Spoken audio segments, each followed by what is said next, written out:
नमस्कार मित्रांनो, स्वागत करतो तुमचं पुन्हा एकदा आपली मराठी चॅनलमध्ये। इयत्ता 7वी जुनी बालभारती 1985 या आवृत्तीतून मी आज तुमच्यासमोर एक सुंदर धडा घेऊन आला, ज्याचं नाव आहे कुलूप। कुलूप सगळ्यांच्याच परिचयाचे आहे। त्याचे विनोदी वर्णन कोल्हटकरांनी कसे केले आहे ते पहा। बंडू नाना आणि पांडू तात्या ही कोल्हटकरांनी निर्माण केलेली कल्पित पात्रे आहेत। चला तर वाचूया श्री कृ कोल्हटकर लिखित कुलूप। आमच्या बंडू नानांना कुलपांचा मोठा शौक। अनेक धातूंची, अनेक आकारांची, अनेक कळींची कुलपे जमवून त्यांनी एक संग्रहालय बनवले आहे। घरात दूध दुभत्याच्या कपाटापासून तो तहत पैशाच्या तिजोरीपर्यंत प्रत्येक ठिकाणी त्यांनी कुलपे लावून नाकेबंदी करून टाकली आहे। घरावर एखादा डाका पडणार आहे अशी बातमी कळूनही कोणी इतकी तयारी करत नसेल। बरे, इतका बंदोबस्त करण्याचे कारण विचाराल तर ते आपल्या चीज वस्तूंचे रक्षण व्हावे ही इच्छा नसून कुलपांचा संग्रह मित्रमंडळीच्या नजरेस पडावा एवढीच आहे। या हव्यासामुळेच बंडू नानांनी काही कड्यास 2-2 व काही दारास दोन्ही बाजूनी कुलपे लावलेले आहेत। एवढा खटोटोप करून ठेवल्यामुळे बंडू नानांवर अनेक चमत्कारिक प्रसंगही आले आहेत। एकदा त्यांच्या धान्याच्या कोठीच्या कुलपाची किल्ली त्यांच्या कुटुंबाने हरवली। कुलूप जरा निराळ्या पद्धतीचे असल्याने त्याला किल्ली शोधण्याकरता त्यांनी सगळा बाजार पालथा घातला, तरी किल्ली मिळेना।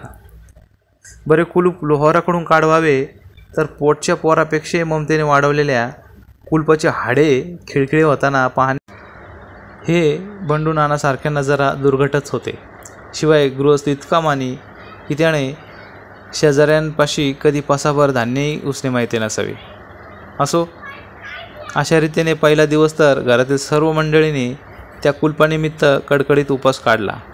पण त्या दिवशी एकादशी असल्याने उपवासाचे सर्व श्रेय धार्मिकपणाकडेच गेले। दुसऱ्या दिवशी द्वादशी, पण तो दिवसही सगळ्यांनी तितक्याच धार्मिकपणाने उपवासात काढला। नानांचे तर डोळे पांढरे होण्याची वेळ आली। शेवटी ही सर्व हकीकत कळताच आम्ही स्वतः लोहारस घेऊन नानांच्या घरी गेलो व ते कुलूप एकदाचे फोडले। पण त्यामुळे नानांचा आमच्यावर इतका गुस्सा झाला की ते 15 दिवसपर्यंत आमच्याशी नीटपणे बोलेनाच। आपल्या उपयोगातील सर्व किल्ल्या बंडू नाना आपल्या जानव्यात अडकून ठेवत असल्यामुळे त्या कधी हरवत नाहीत। हरवतात त्या बौद्ध करून त्यांच्या कुटुंबाच्या ताब्यातल्या किल्ल्या। वरील अनर्थ गुजारल्यापासून साधी बाजारी कुलपेच ते कुटुंबाच्या स्वाधीन करू लागले। ही कुलपे किल्ल्यांच्या बाबतीत काहीच विधिनिषेध बाळगत नसत। त्यांना कोणतीही किल्ली, खिळा किंवा काडी चालत असे। कधीकधी तर नुसते हिसक्यानेच ती उघडत असे। त्यांची अशी वसुदैव कुटुंबकम वृत्ती पाहून शेवटी नानांच्या पदरच्या एका विश्वासू नोकरालाही चोरी करण्याची इच्छा झाली व तो 1500चे डबुले घेऊन पळून गेला। तिजोरीला कोणते कुलूप लावायचे याचा बंडू नानांना फार दिवस प्रश्न पडला होता। प्रथम त्यांनी अक्षरी कुलूप लावले व तिजोरी अंधारात असल्यामुळे कुलूपाची अक्षरे जमवताना ते नीट दिसेनातच, म्हणून त्यांनी तिजोरी महत्प्रयासाने उजेडात आणून ठेवली। पण तेव्हापासून अक्षरे जुळवताना ती जवळ उभे राहणाऱ्यालाही दिसू लागली। तेव्हा ती कुलपेही कुचकामी ठरली। यापेक्षा अक्षरशत्रू कुलपे पुष्कळ बरी, असा आधुनिक शिक्षणावर टोला देत त्यांनी त्या कुलपाच्या ऐवजी दुसऱ्या कुलपाची योजना केली।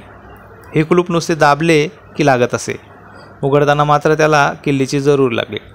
एके दिवशी बंडू नाना आम्हाकडे हर्षित मुद्रेने येऊन म्हणू लागले, आमच्या आर्यभूमीच्या पुत्रांना कल्पकता नाही म्हणून चोहोकडे ओरड चालू आहे। पण हा आरोप निव्वळ खोटा आहे। अहो, आम्हाला संधी मिळत नाही साधी, ती मिळती तर आम्हामध्ये शेकडो एडिसन झाले असते। देशाभिमानाच्या या उकळीचा अर्थ विचारता बंडू नानांनी प्रथम आपली कोणत्याही प्रकारे स्तुती करणार नाही असे आम्हाकडून वचन घेतले। नंतर लोहाराच्या मदतीने त्यांनी स्वतः तयार केलेले कुलूप दाखवले।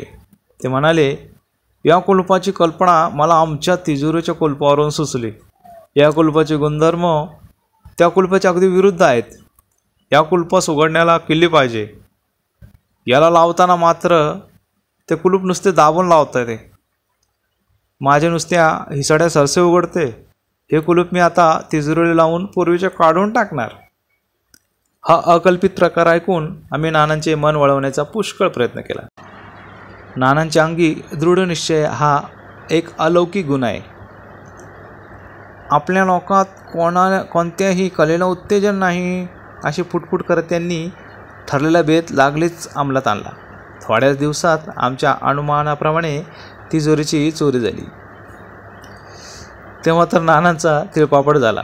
ते म्हणाले, आमच्याकडे चोरसुद्धा देश बुडवे व कलेला आश्रय न देणारे असतात. यानंतर नानांनी तिजोरीस घंटेचे कुलूप लावले व ती आपल्या निजायच्या खोलीत नेऊन ठेवली. ते म्हणाले, आता मात्र चोर माझ्या हाती निसंशय सापडणार. बेट्याला कळणारसुद्धा नाही की किल्लीचा प्रयोग सुरू होताच घंटा वाजायला लागून घरातील सर्व मंडळी जमतील व तत्काळ त्याला कोतवाल चावडे दिसेल. घंटेच्या आवाजाबरोबर मी ताडक्यान उठून त्याच्या मानगोटीस बसलोच समजा. हा विचार आम्हालाही पसंत पडला. ज्या दिवशी ते कुलूप लावण्याचा बेत ठरला त्याच दिवशी रात्री आम्हाला घंटानाद ऐकू आल्यामुळे आम्ही बंडूनानांच्या निजायच्या खोलीत गेलो. तो काय चमत्कार सांगावा. बंडूनाना स्वतः उजव्या हाताने तिजोरीचे कुलूप उघडत असून डाव्या हाताने आपलाच उजवा हात जोराने पकडून चोर चोर म्हणून ओरडत आहेत. यानंतर लवकरच आमच्या गावात एक बलूची लोकांची टोळी आली. त्यांच्याजवळ चाकू, सुऱ्या, कुलपे वगैरे बरेच जिन्नस विकण्यासाठी आले होते. त्यांच्याजवळची बहुतेक कुलपे बंडूनानानेच विकत घेतली व घरातील सर्व जुनी कुलपे काढून त्यांनी त्यांच्या जागी या नवीन कुलपांची स्थापना केली. कर्मधर्मसंयोगाने एक नाटक मंडळी याच सुमारास आमच्या गावात आलेली होती. तिचा पहिला प्रयोग सुभद्रा हरण अथवा चौर्य विपाक त्याच दिवशी होता. यास्तव आपली सर्व मंडळी बरोबर घेऊन बंडूनाना निर्भयचित्ताने नाटकाला गेले. जाताना त्यांनी म्हटलेसुद्धा की आता चोरांना म्हणावे, या कशी चोरी करता ती पाहू. तुमच्या बापजन्मीसुद्धा अशी तऱ्हेतऱ्हेची कुलपे तुम्ही पाहिले नसतील. नाटक सकाळी 5 वाजता आटोपले. नाना परत येऊन पाहतात तर सर्व पेट्यांची कुलपे जशीच्या तशी असून आतील माल मात्र चोरीस गेलेला. शोध करता बलूच्यांचा तांडाही पळून गेलेला आढळला. त्यावरून उघड असे अनुमान निघाले की बलूची लोकांनी बिचाऱ्या भोळसर नानांकडे आपली सर्व कुलपे खपून पुढे रात्री आणायचे त्यांनी स्वतःच्याच किल्ल्यात चालवून माल लांबवला. सुदैवाने त्या रात्री बंडूनानांचे कुटुंब त्यांच्या ताकदीस न जुमानता आपले सर्व दागिने अंगावर घालून नाटकाला गेले होते. त्यामुळे तेवढे मात्र बचावले. यापुढे बंडूनानास नेहमी त्यांच्या कुटुंबाने टोमणा द्यावा की दागिने घालण्याच्या माझ्या हौशीबद्दल आपण सदा मला दोष लावत होता, पण शेवटी आपल्या कुलपांपेक्षा माझ्या हौशीनेच आपल्या मिळकतीचा बचाव केला. बिचारी बंडूनाना तरी यावर काय बोलणार. त्यांच्या तोंडाला आपोआपच कुलूप बसले. तर मित्रांनो, कसा वाटला तुम्हाला कुलूपा धाडा कमेंट सेक्शनमध्ये नक्कीच सांगा. धन्यवाद.